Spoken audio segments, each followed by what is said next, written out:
Good morning my dear children.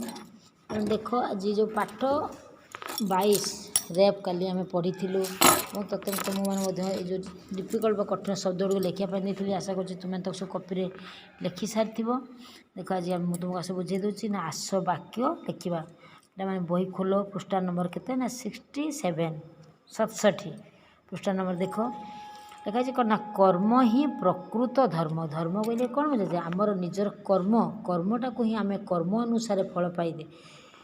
कर्म अनुसार आम फल आम जी जो प्रकार कर्म कर सी से अनुसार फल ईश्वर ठार पाइब। तेणु कहुई कर्म ही प्रकृत धर्म।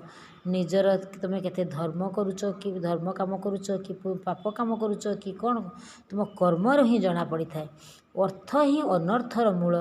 अर्थ ये जो आम टंका पैसा सुना अर्थ बोले कौन आम कौन टंका पैसा सुना गण एगुड़ा शुणी आम अर्थ हिसाब नहीं था धन संपद हिसाब नहीं था। यहीटा सब कौन सब अर्थर सब असुविधार सब मूल कारण किए ना अर्थ।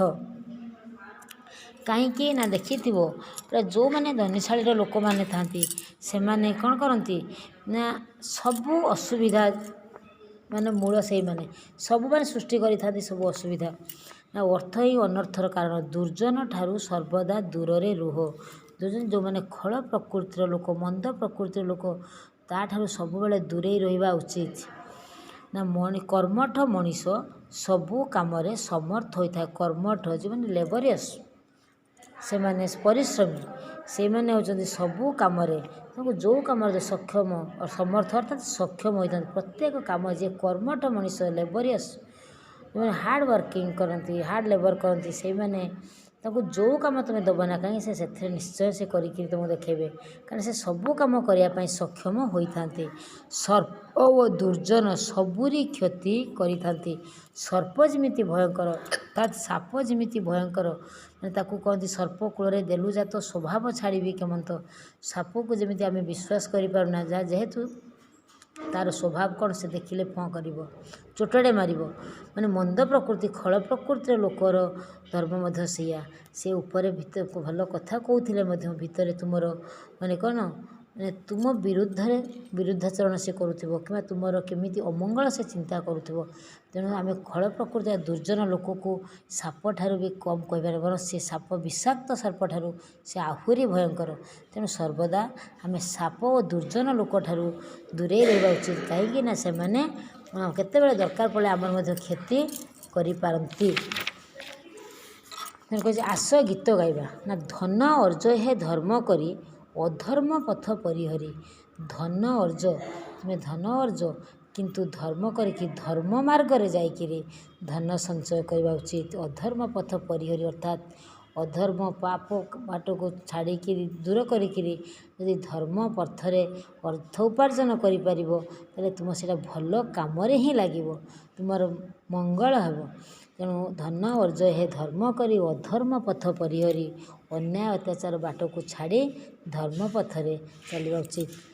धर्म नहीं करना बाद लोभ सबुरी आशीर्वाद। निज धर्म को लेकिन कहार सारे वाद विवाद मनांतर सृष्टि कर ना जहाँद्वारा तुम कह समस्त अप्रिय पात्र हो। तेणु कहुई धर्म को लेकिन केवल वाद विवाद कर ना और समस्त सबु धर्म को सम्मान दियो समस्त आशीर्वाद लभिकी आशीर्वाद समस्त पाई तुम्हें चलवा उचित। अर्थ नहीं जे गर्व करे दुर्बल हुए धर्म तारे। जे अर्थ को लेकिन गर्व कर कहती गर्व गंजन नरहरी गर्व न रखती कहारी।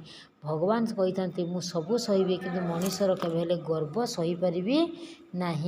तेणु अर्थ नहीं जे गर्व करे जे धन संपत्ति को लेकिन गर्व करे दुर्बल हुए धर्म तारे।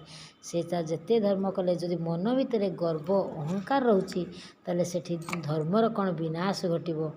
तेणु केवे मन भितर तुम पाखे कोटी कोटी टंकार तुम मालिक हो पार तुम कोटी कोटी टंका थाईपे सुना गहना थाए बैंक बालांस थाईपे गाड़ी घोड़ा माने कोठा घर थाईपे किंतु ता माने तुम पाई बड़ अन्य मानक पाई नुहे।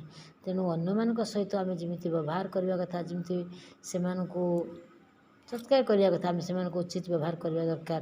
तेणु मु गोटे धनी श्रेणी लोक मो पर एत धन संपद अच्छी मैंने नहीं से प्रकार के मन को अहंकार आणव ना। धर्म बिना व्यर्थ जीवन धर्म बलर निदर्शन। धर्म बिना ଇଏ ହେଉଛି ଜୀବନଟା ମୂଲ୍ୟହୀନ, ବ୍ୟର୍ଥ, ନିଷ୍ଫଳ, ବିଫଳ, କୌଣସି ଜୀବନର ମୂଲ୍ୟ ନାହିଁ। ଦେଖିଥିବ ପାପୀ ଅତ୍ୟାଚାରୀ ପାପ କାମ କରୁଛନ୍ତି, ଅତ୍ୟାଚାର କରୁଛନ୍ତି, ଦିନେ ନା ଦିନେ ସେମାନେ ସେ କାଳ ସ୍ରୋତରେ ମଧ୍ୟ ଧରା ପଡ଼ୁଛନ୍ତି, ନିଷ୍ପେଷିତ ହେଉଛନ୍ତି, ଜେଲ୍ ଦଣ୍ଡ ଭୋଗୁଛନ୍ତି, ଅପମାନିତ ହେଉଛନ୍ତି, ଲାଞ୍ଛିତ ହେଉଛନ୍ତି। ତେଣୁ ଧର୍ମ ବିନା ବ୍ୟର୍ଥ ଜୀବନ।